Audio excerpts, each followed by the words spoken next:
ఇంట ఎప్పుడు నువ్వు తిన్నా నీ అన్న పాత్రలో కొంత అన్నం మిగిలిపోవాలి. ఏమో ఎవరికి తెలుసు? పరమేశ్వరుడు ఏ రూపంలో నీ గుమ్మం ముందుకొచ్చి నిలబడతాడో ఎవరికి తెలుసు? ఆ వచ్చినప్పుడు నువ్వు ఆ పట్టెడన్నం తీసి పెట్టగలిగితే చాలు, తరిస్తావు.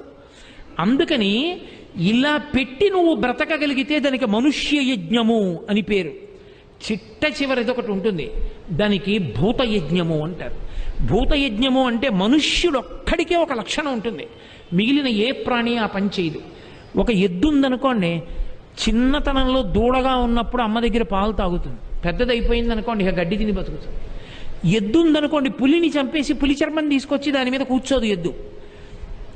పులి ఉందనుకోండి, ఎద్దు మాంసం కావాలనుకుంటే ఆకలితో ఉంటే ఎద్దుని చంపేసి మాంసం తినేస్తుంది. అంతేకాని ఎద్దు చేసే పని నేను చేస్తానని చెప్పి బండి కిందకు వచ్చి తాను కాడి పట్టదు పెద్ద పులి. మనుష్యుడు చూడండి